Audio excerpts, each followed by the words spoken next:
నమస్తే welcome to our channel నేను మీ సిరి IPS అధికారి ఏబి వెంకటేశ్వర గారిపై ఈసీకి అయితే వైసీపీ నేతలు ఫిర్యాదు చేశారు. అదేంటంటే టీడీపీ ఆఫీసులో కూర్చొని పోలీసులని ప్రభావితం చేస్తున్నారని చెప్పేసి అయితే ఈసీకి అయితే వైసీపీ నేతలు ఫిర్యాదు అయితే చేయడం జరిగింది. సో ఈ అంశాన్ని మనకి వివరించడానికి మనతో పాటు ఉన్న ప్రముఖ సినీ క్రిటిక్ యజ్ఞమూర్తి గారు. నమస్కారం సార్. నమస్తే అమ్మా. సార్, ఇప్పుడు చూస్తున్నట్టయితే వైసీపీ నేతలు ఈసీకి ఫిర్యాదు చేశారు. ఏమని అంటే ఐపీఎస్ అధికారి అయిన ఏబి వెంకటేశ్వర గారు అయితే టీడీపీ ఆఫీసులో కూర్చొని పోలీసులని ప్రభావితం చేస్తున్నారు, టీడీపీకి అనుకూలంగా వాళ్ళు వ్యవహరించాలి అని చెప్పేసి.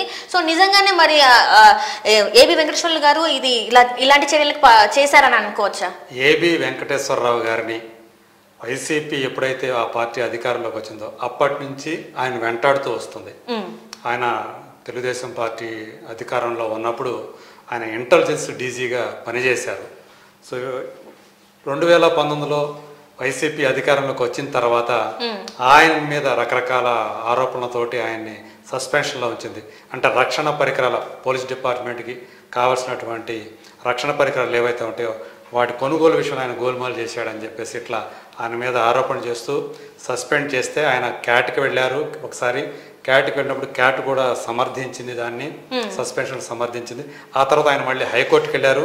హైకోర్టు ఆ సస్పెన్షన్ తప్పు అని చెప్పేసి తీర్పిచ్చింది.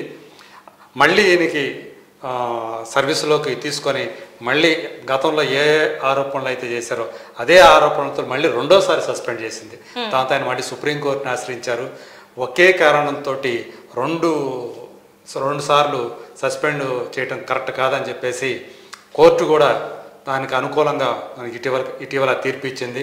ఇమీడియట్గా ఆయన్ని సర్వీస్లోకి తీసుకోవాలని చెప్పి కూడా ప్రభుత్వానికి ఆదేశాలు ఇచ్చింది. అయినప్పటికీ కూడా ప్రభుత్వం ఆయన అలాగే అంటే ఎలాంటి పోస్టింగ్ ఇవ్వకుండా అలా కూర్చోబెట్టా. అంటే ఆయన సస్పెన్షన్లో లేరు, అట్లని పదవిలో లేరు ప్రస్తుతం. సో ఇప్పుడు ఆయన మంగళగిరిలో ఉన్నటువంటి టీడీపీ ప్రధాన కార్యాలయంలో కూర్చొని ఆయన అలాగే మాజీ రిటైర్డ్ ఆఫీసర్ అయినటువంటి ఆర్పి ఠాకూర్, సో వాళ్ళిద్దరూ కూడా అక్కడ కూర్చొని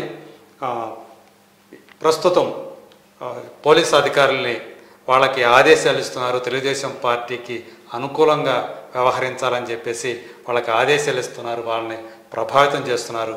కాబట్టి ఆయన మీద చర్యలు తీసుకోండి అని చెప్పేసి ఇప్పుడు వైకాపా చెందిన వాళ్ళు, వైసీపీకి చెందిన వాళ్ళు కొంతమంది ఆయన మీద ఈసీకి ఫిర్యాదు చేశారు. మనకు అందిన సమాచారం ప్రకారం అయితే ఆయన నూజివీడులో తన ఓటు హక్కును వినియోగించుకొని అక్కడ ఆ ఏరియాలో ఉన్నటువంటి తన తోటల్లో తన పిల్లలు మనవాళ్లతో కలిసి ఆయన కాలక్షేపం చేస్తున్నారు అని చెప్పేసి మనకు అందిన సమాచారం. దీనికి సంబంధించి కూడా ఆయన ప్రస్తుతం ఏం చేస్తున్నారు అనేది కూడా ఒక తెలుగుదేశం శ్రేణులు సోషల్ మీడియాలో ఫోటోలతో సహా షేర్ చేశారు.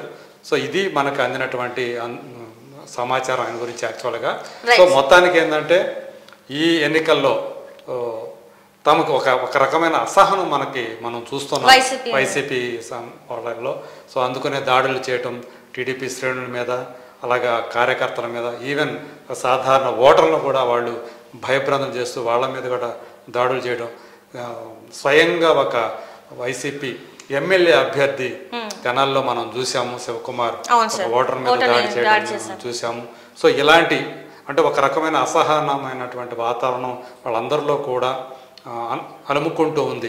అంటే ఇక ఈ పోలింగ్ సరళి ఎక్కడైతే ఓటర్లు ఇప్పటికే 75% పైగా ఓటు హక్కును వినియోగించుకున్నారు అని చెప్పేసి మనకు అందుతున్న సమాచారం.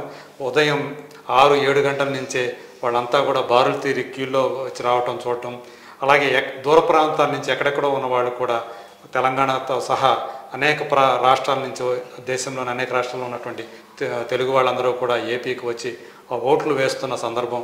అంటే వాళ్ళల్లో ఆ వెల్లి విరుస్తున్నటువంటి ఆ చైతన్యం చూసి భయపడిపోతున్నటువంటి వైకాపా శ్రేణులు ఈ చర్యలకు పాల్పడుతున్నాయని చెప్పేసి మనకు అందులో భాగంగానే ఏబి వెంకటేశ్వరరావు మీద మొదటి నుంచి వాళ్ళు ఒక కక్ష కట్టినట్టు ప్రవర్తిస్తున్నారని చెప్పేసి ఆరోపణలు ఉన్నాయి. సో విమర్శలు ఉన్నాయి. ఇప్పుడు మళ్ళీ ఆయన్ని టీడీపీ ఆఫీసులో కూర్చొని ఇలా పోలీసు ఆఫీసర్లకి, పోలీసు వాళ్ళకి ఫోన్లు చేసి టీడీపీ వాళ్ళకి అనుకూలంగా పనిచేయాల్సిందిగా వాళ్ళకి ఆదేశాలు ఇస్తున్నారని చెప్పేసి చేయటం అనేది సో అందులో భాగంగానే మనం చూడాలి. అంటే ఇప్పటికి కూడా వాళ్ళకి ఏంటంటే మేము ఎలాగో ఓడిపోతున్నాం అంటే పోలింగ్ శాతం ఇంతవరకు పెరిగింది కాబట్టి ఇంకేమైనా చేసే ఇట్లాంటివి చేస్తే అయినా కొంచెమైనా ఓటింగ్ శాతం పెరుగుతుందని అనుకుంటున్నారా, అట్లా చేస్తున్నారా? మరి ఇలాంటివన్నీ చూస్తుంటే ఎప్పుడైతే వెంకటేశ్వర గారి మీద ఫస్ట్ నుంచి కూడా ఏదో ఒకటి చేశారు అండ్ ఇంటెలిజెన్స్ లో అవకతవకలకి చేశారని చెప్పారు. అండ్ ఇప్పుడు చూస్తున్నట్టయితే టీడీపీకి అనుకూలంగా వ్యవహరిస్తున్నారని ఇప్పుడు మళ్ళీ ఫిర్యాదు చేయడం ఇదంటే భయాందోళనకు గురయ్యే చేశారంటారా? వాళ్ళు ఒక రకమైనటువంటి ఆందోళన, నిరాశ, నిస్పృహలు మొదలయ్యాయని చెప్పాలి.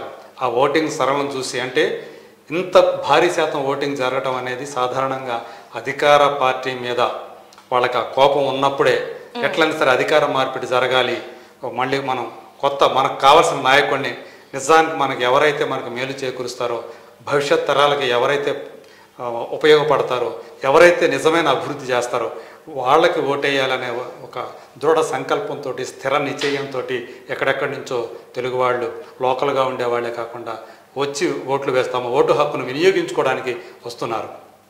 ఇది వాళ్ళలో ఒక రకమైన ఆందోళన కలిగించిందని చెప్పాలి.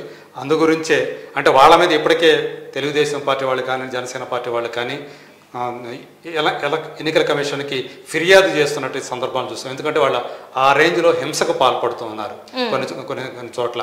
అటు మనం చూసాం రాయలసీమలో కానీ, అలాగే పల్నాడు ప్రాంతంలో కానీ, ఈవెన్ తెనాల్లో కానీ మనం చూసాం. సో వాళ్ళు చేసినటువంటి దాడులు.